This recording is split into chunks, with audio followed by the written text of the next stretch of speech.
directora de Seite Asesores Económicos. María, ¿cómo estás? Muy buenos días. ¿Qué tal? Buenos días, Agustina, ¿cómo estás? Bien, muchas gracias por el contacto.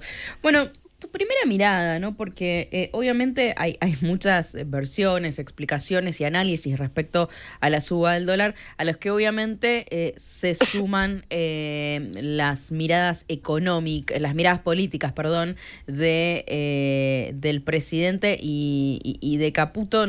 Calculo que los escuchaste ayer. ¿Qué reflexión te merece?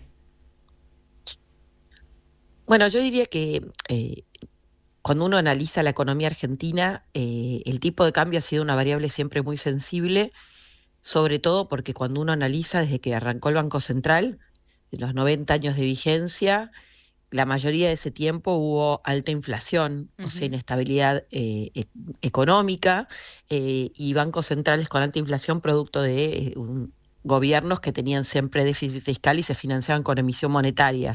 Entonces, el peso dejó de ser para los argentinos nuestra ancla, o no fue casi nunca, salvo en la convertibilidad de periodos muy cortos, y entonces es una variable súper sensible en la economía, y cada vez que estamos en un periodo electoral y se acercan las elecciones, en general la gente tiende a dolarizarse, y por lo tanto se espera siempre que haya algo de nerviosismo. De hecho, nosotros estimábamos que iba a pasar digamos, una presión al alza del tipo de cambio más cerca de las elecciones. Tal vez se adelantó un poquito el calendario, sobre todo por, te diría, el proceso no solo político, sino el proceso de que hubo el mes de julio muy particular, que es que se liberó mucha liquidez, un instrumento que es las LEFIs, las letras Ujú.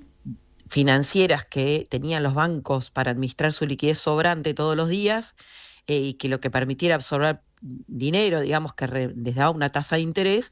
Bueno, eso venció y en el mes de julio quedó muchos pesos dando vueltas que en el medio de este proceso había que absorber, digerir, y bueno, esto provocó mucho ruido entre volatilidad en las tasas de interés, y también subas del tipo de cambio, digamos, Claro. y ruido en ese camino que se sumó en este proceso, ¿no? Entonces también colaboró ahí en una presión al alza del tipo de cambio, en un mes donde además se habían terminado una baja transitoria de retenciones y llevó a que los exportadores, sobre todo estas últimas 2 semanas, liquidaran muy poco, hubo una liquidación mucho menor de dólares del agro. Ujú. eh, Así que todo este combo, digamos, llevó al ruido. En particular el último día de ayer, a fin de mes, se cerraban operaciones de futuros, digamos, hubo mucho en el medio también que influyó en la suba puntual que hubo ayer en el mes, ¿no? Así que Claro. vamos a ver cómo arranca el mes de agosto Sí, sí, sí, sí. en esta dinámica, ¿no? Y acá,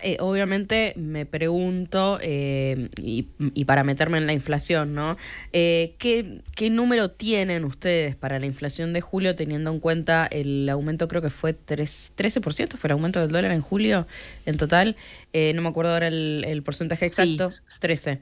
sí. Si se dio o no ese famoso pass-through, ¿no? O sea, que el aumento del dólar terminó impactando o no en la inflación, o lo que vamos a ver es un aumento de tipo estacional, como se suele ver a nivel mensual. Bueno, lo primero sí fue 13% punta a punta, sobre todo la suba fuerte, incluso ayer mismo, casi en un día, Mm. casi 4%. En promedio del mes va a ser más o menos un 7, un poquito más de 7, pero no más que eso, que obviamente es un número más alto que lo que venía pasando.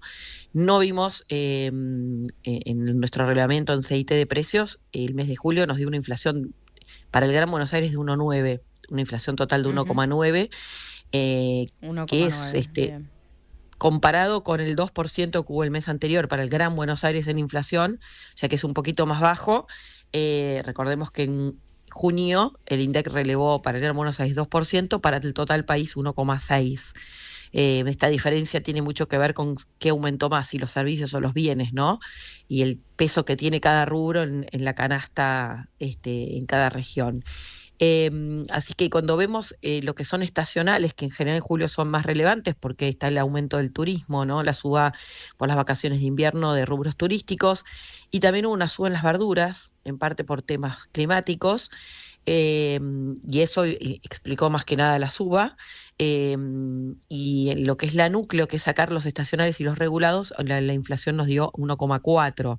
Quiere decir que en general no se vio para nada un movimiento en los precios con los movimientos del tipo de cambio. Mm, Y yo te diría, la pregunta es cómo va a quedar, a dónde va a ubicarse el tipo de cambio en el mes de agosto para ver si claro. algo traspasa, pero yo te diría en general el tipo de cambio hoy está abajo de 1.400.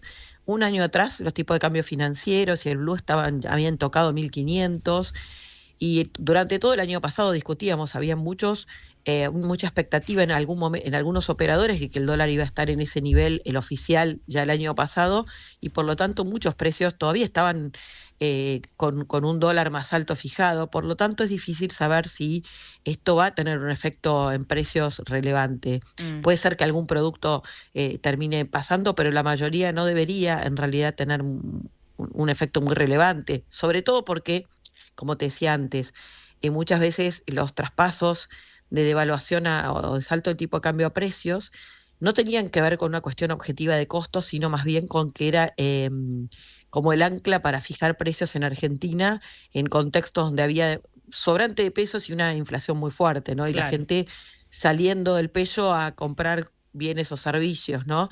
Y eso creo que es el desafío que tiene Argentina, ¿no? Entender que en una economía que sigue siendo muy cerrada como Argentina, Mm, y donde en definitiva el impacto de la devaluación es muy acotado, poder justamente que el tipo de cambio se mueva, pues estamos en un esquema de tipo de cambio flotante entre bandas, y que cuando se aprecia o baja, no debería tener efecto en los precios, cuando sube tampoco, ¿no? Y ese claro. creo es el gran desafío.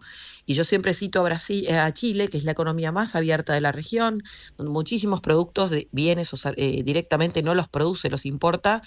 Tiene hace 30 años, ha logrado tener una moneda que los chilenos demandan, porque justamente tiene un banco central focalizado en eso, que no inyecta dinero para prestarle al tesoro, a su tesoro, y tiene un esquema de tipo de cambio flexible con mucho cambio, mucho movimiento en algunos periodos, y uno mira lo que pasa con los precios y está totalmente desanclado. Eh, la inflación está muy controlada y con muy poca volatilidad. Estuvieron, para darte un ejemplo, en el post pandemia, donde hubo una inflación más alta en todos lados, Chile tuvo un pico de inflación del 10% anual, puntual, y volvió a bajar rápidamente. Y uno mira lo que pasaba con el tipo de cambio y tenía muchísima volatilidad. Bueno, eso es lo Mm, que Argentina tiene que lograr, que no se logra de un día para otro, porque la clave acá es reconstruir la confianza en nuestra moneda, y eso está muy ligado a que no sobren pesos permanentemente, y sobre todo que no se financie el tesoro, ¿no? Que es un poco claro. el proceso que ha tomado este gobierno. No solo no financió el tesoro con equilibrio fiscal, sino además el empezar a sacar todos esos pesos que habían quedado de financiaciones Sí, pasadas sí, en sí, lo que sí, se sí, llama el sí, sí. pasivo del Banco Central, ¿no? Donde Claro. las LEFI era el último, digamos, resabio de todo ese proceso, ¿no? Totalmente, totalmente, clarísimo. Entonces, 1,9 es el número que tienen ustedes para julio y un pass-through que en todo caso, por ahora, entonces para julio, ustedes no lo han visto, tiene que ver con cuestiones más estacionales lo que se refleja en el mes de julio. Exactamente, es un muy buen resumen. Bien, bien. María, muchísimas gracias, como siempre te agradecemos por el contacto, te mandamos un saludo. Igualmente, hasta luego. María Castiglione Coteré, economista y directora de CEITE Asesores Económicos, adelantando el número que tienen desde la